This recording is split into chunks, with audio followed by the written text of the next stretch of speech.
और इस तरह सरकार है हमारे पास।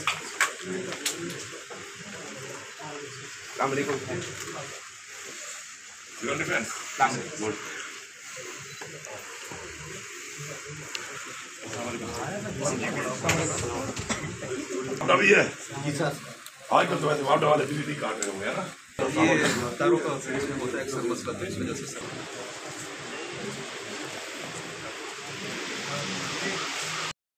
बड़े अमन अमान के साथ खैर खैरियत इंशाल्लाह गुजर रहा है और इंशाल्लाह हमारी पूरी कोशिश है और तमाम जो है जितने भी महकमे हैं, हमारी लॉ एनफोर्समेंट एजेंसीज हैं, सब मिलके काम कर रही हैं इसके ऊपर और इंशाल्लाह ये हमारे जो कमांड एंड कंट्रोल सेंटर बने हुए हैं हर एरिया में भी बने हुए हैं और उसके बाद फिर उधर होम डिपार्टमेंट में तमाम अदला के पूरे सूबे का भी एक मेन भी एक सेंटर बना हुआ है और उसको हम देख रहे हैं इंशाल्लाह। फैसिलिटीज के हवाले से भी यहाँ पे काम हो रहा है और साथ साथ हेल्थ के हवाले से जो हेल्थ के जो मसाइल आ जाए उसके लिए भी यहाँ पे फुल काम हो रहा है और सिक्योरिटी ऑब्वियसली वो हमारी मेन कंसर्न है, उससे भी इंशाल्लाह काम हो रहा है। इंशाल्लाह पूरा यकीन है इंशाल्लाह ये अमन अमान से इंशाल्लाह गुजरेगा और इंशाल्लाह हमारी टीमें काम कर रही हैं, हमारी पुलिस हमारी फोर्सेस काम कर रही हैं। सूबे को एक चैलेंज है बहुत बड़ा दहशतगर्दी का और उसको जाहिर बात है हमारी पुलिस भी फाइट कर रही है और हमारे डिपार्टमेंट भी फाइट कर रहे हैं, हमारी फौज भी फाइट कर रही है और हमारी आवाम भी फाइट कर रही है और कुर्बानी आपके सामने है इस सूबे की। तो अब जो हालात हैं इंशाल्लाह हम फ्रंट फुट पे इनको देख रहे हैं और हम इसके लिए बाकायदा स्ट्रेंथन कर रहे हैं अपनी सीपीटी को भी अपनी पुलिस को भी और इंशाल्लाह हमें पूरा यकीन है कि जिस तरह पहले हमारे दौरे हुकूमत में अमन कायम किया था हमने और बीच में अभी एक बीच में गैप आ गया बहुत लंबा 1.5-2 साल का, उसमें जरा हालात थोड़ी सी सूरत खराब हुई है तो इंशाल्लाह हम दोबारा इसको उसी तरह सूबे को इंशाल्लाह अमन अमान कायम करेंगे और मुकाबला हम कर रहे हैं दहशतगर्दी का इंशाल्लाह जारी रहेगा, भरपूर तरीके से जारी रहेगा और जो वाकयात हो रहे हैं जिस तरह के वाकयात हो रहे हैं और जो लोग कर रहे हैं वो भी इंशाल्लाह वक्त के साथ साथ उनसे इंशाल्लाह निपटा जाएगा और इस पर कोई कॉम्प्रोमाइज नहीं है। हमारा दहशतगर्दी के खाते के ऊपर हमारा कोई कॉम्प्रोमाइज नहीं है, इंशाल्लाह ये हमारा मेन चैलेंज है, हमारा मेन काम यही है कि हमने इसको हर सूरत में कायम करना है। कोई बात ना हुई, एक तो फॉर्म 47 के तहत बैठे हुए लोग खुद जो है मैंडेट चोरी करके बैठे हैं और फिर वो ये बातें करें कि वो पाबंदी लगाएंगे किसी पार्टी के ऊपर और उस सियासी पार्टी के ऊपर ये सबसे ज्यादा वोट लिया हुआ है। तो ये मेरे ख्याल में ये बैकी बातें, ये अजीबोगरीब किस्म के बयानात जो है ये हमारे मुल्क कई सौ चैलेंजेस और है। आप ये बताओ कि आपसे पेट्रोल की कीमतें आपसे कंट्रोल नहीं हो रही, डॉलर आपसे कंट्रोल नहीं हो रहा, मईशत आपसे कंट्रोल नहीं हो रही, आपसे महंगाई कंट्रोल नहीं हो रही, आपसे अमन अमान कंट्रोल नहीं हो रहा, आपसे सूबे के जो माशी हालात हैं वो कम कंट्रोल नहीं कर पा रहे और दिन ब दिन आपका जो है सूबाई हुकूमतों को पैसा नहीं दे रहे, आप अपना जो हमारा राइट है हमारी जो लाइबिलिटीज है फेडरल गवर्नमेंट खुद भी कुछ नहीं कर पा रही है, तो उन पे फोकस करें। रोजाना जो है ना एक नया मसला आ जाता है, कोई एक बयान दे देता है और फिर टीवी के ऊपर उसके जवाब देते फिरो। मैं समझता हूँ ये तो इस काबिल ही नहीं है कि इनको जवाब दिया जाए इन बातों का, क्योंकि इन बातों की हैसियत ही नहीं है, एक बेतुकी बात करके शुरू हो जाते हैं। साथ में एक बात करना चाहता हूँ आपके साथ से यहाँ पे कि जो इलेक्शन कमीशन के हवाले से और रिजा सीटों के हवाले से हमारा एक मौक़िफ़ था, आईनी मौक़िफ़, अल्हम्दुलिल्लाह उसमें हमें जीत हुई है और साबित हुआ है कि हमारा मौक़िफ़ ठीक था, हमारा मौक़िफ़ दुरुस्त था और मैं शुक्रिया अदा करता हूँ सुप्रीम कोर्ट ऑफ पाकिस्तान का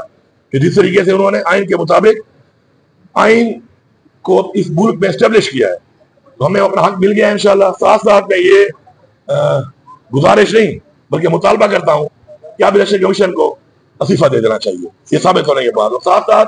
जो एक और चीज हो रही है कि एडहॉक की बुनियाद पे जजेस लिए जा रहे हैं, तो मैं इसके हक में बिल्कुल नहीं हूँ। हमारा असेंबली का इजलास आ रहा है, इससे हम बात करेंगे। एक जजेस को लेने का प्रॉपर एक प्रोसीजर है मेरिट का, उसके मुताबिक लिए जाए। इस तरीके से जो है ऑलरेडी बहुत ज्यादा सवाल निशान बन चुके हैं। तो इस तरह अदलिया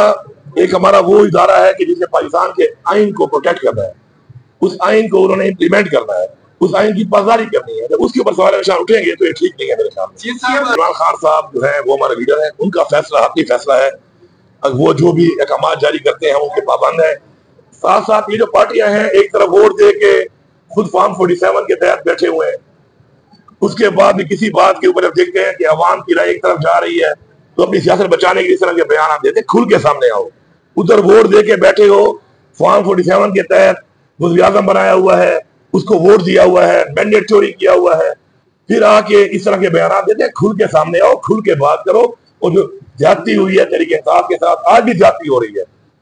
उसके ऊपर किसी ने बात ही नहीं की। जमहूरियत के बातें तो करते हैं ये कौन सी जमहूरियत हुई है हमारे साथ? क्या इन पार्टियों को नजर नहीं आ रहा था किस तरीके से ज्यादती हो रही थी, जाली पर्चे काटे जा रहे थे, उम्मीदवारों को इलेक्शन नहीं लड़ने दिया जा रहा था, हमारा निशान दे दिया गया, ये इनको नजर आ रहा था। और क्योंकि इनके बेनिफिशरी थे, ये इससे फायदा ले रहे थे, चुप थे। फिर भी शुक्र है इस हुए में तो हमने अपना मैंडेट हमने बचा लिया अपना, और बाकी पाकिस्तान में हमारा चोरी हुआ है तो उसके ऊपर इनको शर्म करनी चाहिए, इनको खुल के सामने आना चाहिए और पहले उसमें बात करनी चाहिए कि उसमें क्या मौक़िफ़ है आपका। ये ऐसी बातों के ऊपर एक बयान दे के लोगों में अपनी पॉपुलैरिटी बहाल करने के लिए आ जाते हैं, फिर जब असल बात आती है फिर पीछे हट जाते हैं। तो मैं समझता हूँ दोगली पॉलिसी है, खुल के सामने आओ, खुल के बात करो, एक मौक़िफ़ दो, ठोस मौक़िफ़ दो। नहीं है उस वक्त जो मैंने एक्सपीरियंस किया और हमने एक बात की, उसके बाद से हमने लॉसेस पर कंट्रोल करना भी शुरू कर दिया। हमारे वो फीडर जो 1.5 साल से बंद थे वो फीडर अब चालू है, ठीक है, तो बिजली 6 घंटे मिल रही है, लेकिन आप ये देखें बिल्कुल मुकम्मल बंद किए हुए थे। जहाँ पे 22 घंटे थी वहां पे ब्लोशनिंग 16 घंटे पे आई है, कहीं 18 घंटे पे आई है, तो एक रिलीफ हमने दिया है वहां पर। अब उसका अल्टरनेटिव है कि लॉसेस भी है, उनको भी खत्म करना है क्योंकि हमारा मुल्क है, तो उसके लिए अभी हमने पैकेज इंशाल्लाह दे दी है। अगले हफ्ते मैं आपसे विस्तार करूंगा। हम ऐसे एरिया में जहां पर हमारे लॉसेस ज्यादा हैं और हमारे लोग किसी भी वजह से बिजली का बिल महंगी बहुत ज्यादा नहीं भर सकते, उनको लगा के देंगे, इसमें हम फ्री भी देंगे और कुछ लोगों को हम ऐसा भी देंगे कि जी आधे पैसे वो देंगे आधे हम देंगे और किस्तों में आहिस्ता आहिस्ता पैसे उतारेंगे। तो उसका एक प्लान है पूरा, उस प्लान पे अगले हफ्ते इफ्ताह हो जाएगा और इस तरीके से हमने काउंटर करना है चीजों को। और देखभाल के पाकिस्तान को भी हमने देखना है कि लॉसेस जो आ रहे हैं हमारे सूबे से आ रहे हैं तो वो हमने कम भी करने हैं, तो उसकी ट्रेनिंग हमने की हुई है, हमने बजटिंग कर दी है उसके लिए इंशाल्लाह। अपनी आवाम को पहले भी हमने रिलीफ दिलाया है इंशाल्लाह और मजीद भी इंशाल्लाह दिलाएंगे।